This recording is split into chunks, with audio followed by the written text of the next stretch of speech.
Oke everyone, welcome back again di Quick Update untuk Bitcoin Update. Jadi saya pengen inform sedikit tentang FOMC nanti malam supaya teman-teman ada kesiapan dan mengerti kira-kira news yang kita perhatikan itu apa ya. Jadi untuk FOMC nanti malam sebenarnya concernnya itu lebih ke pertanyaan seputar gimana outlook rate cut 2026. Yang pertama itu, yang kedua adalah kapan the Fed akan memutuskan untuk stop QT. Jadi itu kita harus cari tahu di dalam Federal Reserve statement-nya, dan sangat krusial karena jika seandainya terlalu early bisa jadi berbahaya justru untuk market, tapi kalau misalkan agak terlambat juga bisa berbahaya untuk market. Jadi yang pas itu balance ya, dan balance bagi market itu kan kita nggak tahu ya kan, bagi klien-klien institusi itu kita nggak tahu tuh bagi mereka kapan gitu. Cuma kalau saya boleh sedikit berasumsi, paling pas itu sebenarnya kan starting dari awal tahun. Jadi mungkin mengacu kepada langkah yang diambil oleh Federal Reserve pada saat 2021. Waktu itu momennya November, dia ngasih pengumuman ya lewat FOMC di bulan November 2021 bahwa dia akan melakukan tapering terhadap Federal Reserve punya balance sheet, dan di momen itu baru akhirnya market mulai posisikan diri. Setelah itu kayak ada jeda sekitar 2-3 minggu sebelum akhirnya Bitcoin mencapai top, dan akhirnya that's the end gitu ya, baru kita masuk ke bear market atau reversal gitu.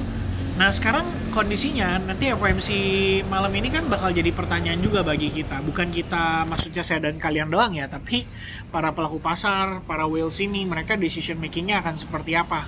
Kalau misalkan seandainya ternyata dari segi keputusan Federal Reserve untuk stop QT atau mengakhiri QT-nya itu agak terlambat gitu, itu kan malah jadi berbahaya.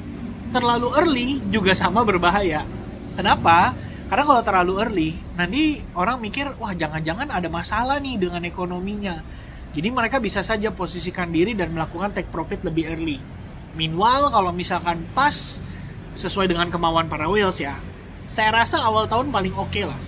Januari, Februari gitu, dia katakanlah udah mulai untuk men-stop QT, mulai biarkan likuiditas bertahan di dalam sistem, dan kemudian ya udah market baru perlahan-lahan mulai, bukan mulai confident ya, tapi mulai merangsek menguat kembali. Mungkin kayak Bitcoin juga gitu ya, mulai menguat lagi dan mencapai new all time high, baru kemudian cycle top ya. Kenapa saya katakan seperti itu teman-teman sekalian? Karena begini, saat QT direm, likuiditas dipertahankan, sebenarnya kan ada timbul rasa penasaran gitu. Apakah jangan-jangan ini karena resiko dan liquidity tightening-nya itu udah terlalu berdampak terhadap ya market secara keseluruhan. Makanya The Fed ngelihat, wah ini warning nih, kita udah boleh mulai hati-hati gitu. Walaupun kalau dia berdasarkan data-data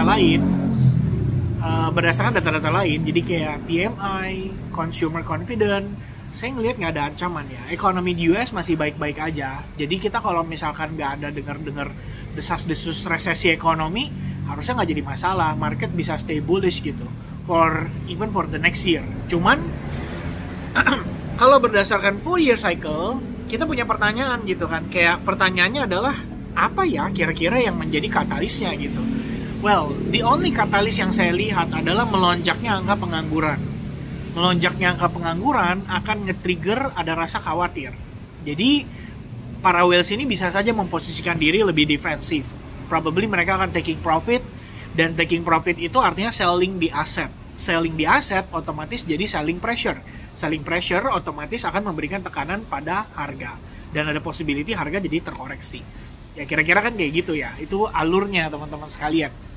Jadi kalau saat ini kondisinya FOMC ntar malam specifically, ya dua hal itu yang kita pertanyakan ya, soal kapan dia akan stop QT, dan kalaupun disebutkan mungkin kisi-kisi doang. Jadi kayak pasti Powell kayak ditanyain sama reporter, tahun 2026 gimana Pak rencananya gitu. Ya karena kan ini udah Oktober, November nggak ada meeting, Desember baru ada meeting lagi, dan baru ada rate cut lagi. Jadi pasti pertanyaannya udah lebih ke arah sana gitu loh guys.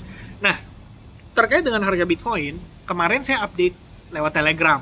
After saya bikin video, sorenya atau siangnya, saya update lewat Telegram saya inform ke teman-teman daily range, dan saya udah anticipating kalau ada possibility kita bergerak ke range yang lebih rendah dari pergerakan harga kemarin. Dan ternyata after kita posting itu nggak lama dia turun gitu kan. Jadi level 113.000 tuh nggak bertahan, break. Kalau break, pertanyaannya breaknya kemana gitu, testingnya kemana? Well, the only next level yang menurut saya kelihatan wajar untuk dites adalah 112.000 US dollar. Karena di level itu kelihatan ada banyak liquidation untuk long leverage dan kelihatannya langsung dites. Habis itu kan kita ngelihat dia rebound nih sekarang. Lagi mencoba untuk bermain di kisaran 113.000. Gak jauh-jauh sih, masih bolak-balik doang. Tapi saya rasa itu udah nunggu FOMC aja guys. Cuman antara FOMC atau US-China meeting, mana yang lebih penting? Saya pikir yang akan menjadi katalis pentingnya adalah hasil negosiasi antara Xi Jinping dan juga Donald Trump.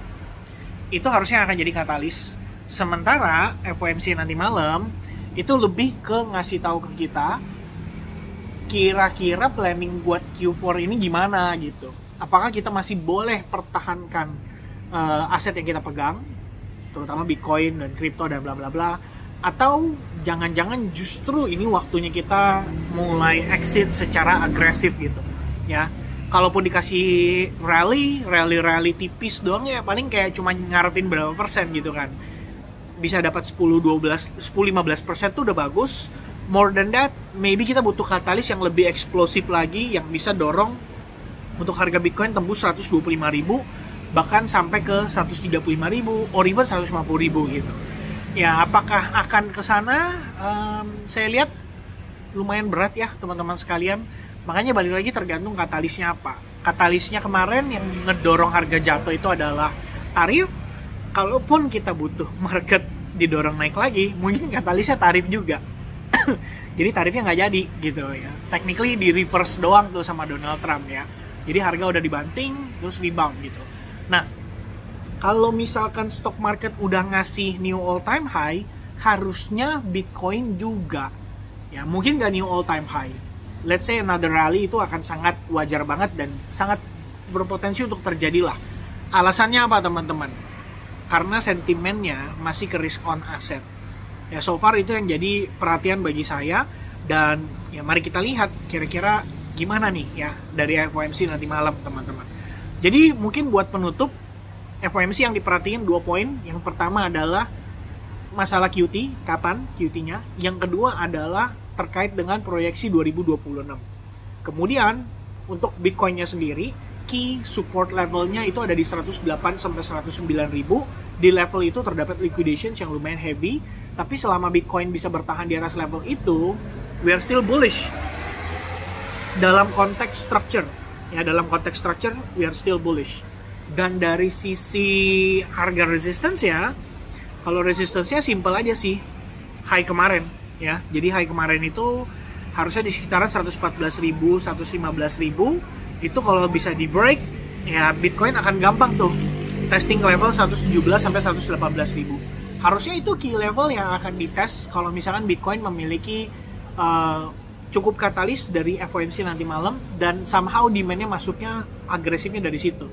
Ya, maka itu yang bisa dorong Bitcoin sampai ke level 117 ribuan. Jadi itu mungkin untuk update-nya teman-teman sekalian. Kalau saya positioning-nya gimana? Saya personally still bullish ya. In short term, mid term, mungkin ekstra koreksi malam hari ini bisa terjadi.